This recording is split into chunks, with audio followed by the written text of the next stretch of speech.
Salut la famille, salut très chers mélomanes, particulièrement mes amis warriors. Chers amis warriors, ça a bien été busy. Ça la musala le temps où tout ça la moi sport na yo pour me mangasu na ba débat ya milai oh chat ya YouTube vraiment. Na bino moko cher warrior en âme conscience. Est-ce que poste on a chélé na lobi que ils ont mensonger? En quoi na kosi? En quoi na za mutema mabe? Jean Goubal nous a dit il ne faut pas nous laisser abriter par nos musiciens. Oui, c'est bien que vous avez fan, il y a fan.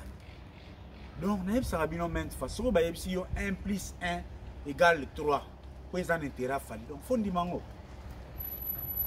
je répète encore, poste Oyo, les artistes qui ont généré plus de vues, ceux qui en RDC en Afrique, c'est un poste mensonger.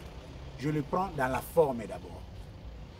L'intitulé de la poste Césali, les 10 artistes africains qui ont généré plus de vie en RDC. Mais parmi 10 Africains, on a Diamond Nakati.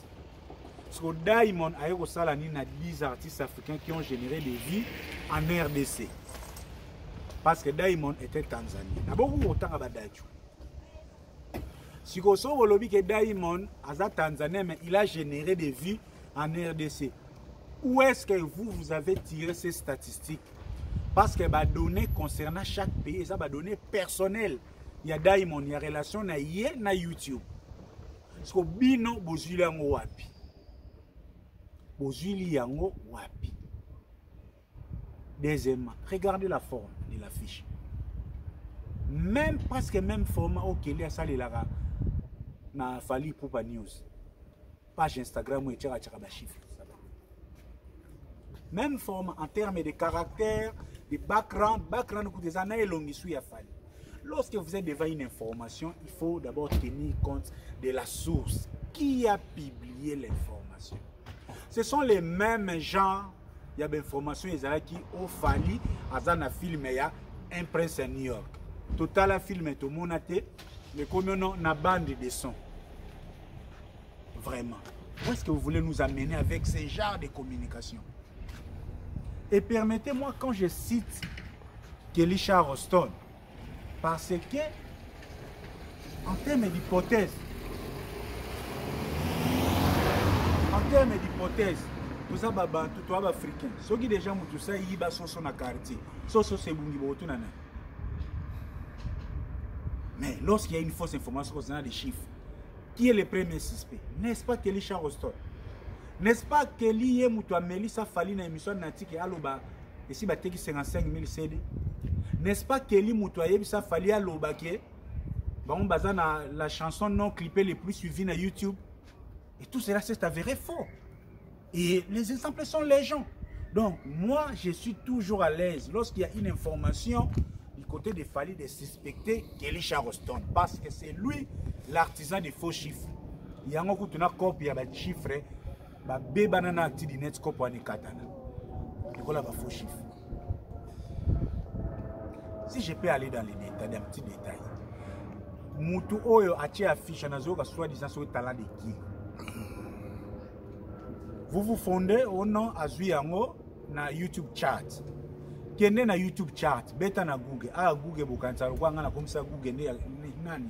Google ya koko na so oui, Google ya tout le monde. Je vous renvoie à Google.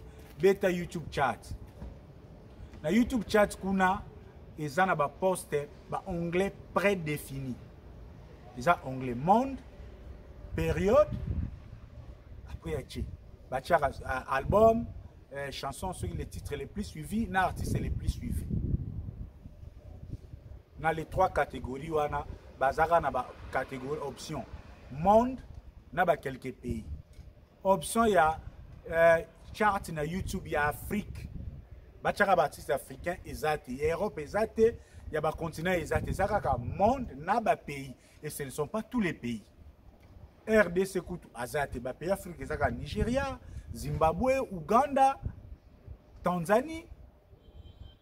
Sikoyo bino bano yoboche ba chiffre wana bozuli yango wapi parce que bolobi ke bozonga na YouTube chat.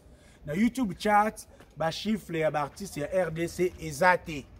en un seul onglet exact. Bozuli yango wapi. Ce qu'on a monde, basuki na 100, de 1 à 100. Fali kutu na makambo ba liste monde azalate. Kuna na monde kuna na ba riana bazora fimbo. Na ba artiste ya ba end ba pays o eza wana ya ba zio eza ya ba nini belé parce que bango ba na potentialité ya consommation. Kwa zala no ebele. Parce que bino bozuli yango wapi. Est-ce que vous voulez qu'une telle information, quand bien même Fally Ipupa, certes, peut avoir plus de vie que tout le monde au mois d'août, alingana yana lobayango. Bovandi na batu kala fobo yebarabon comme disait Jésus à Philippe. Kalana kalawana tuvana ba warrior tozo yebarabon karate. Les warriors bomonika ndenge kaka Kofi alekaki na Tanzanie na stade. Il fallait balukelo au mont balongola. Ya omoni ba bimisi poster.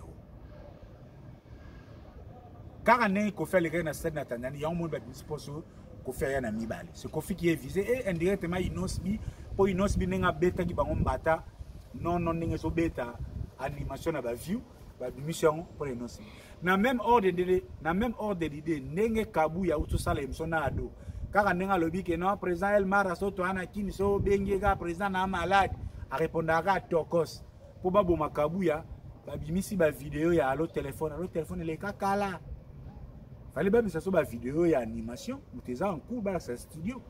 Mais ils ça studio et kala pour la relaxer ça. Et puis l'application est fonctionnelle. Si vous saluez tout scolaire, vous allez filmer. Il faut président à Salaranit qui a l'accès au Yemba bref, c'est comme ça que Fally Ipupa fonctionne. Je dis, lorsque déjà la forme est biaisée, les fonds aussi n'est plus crédible.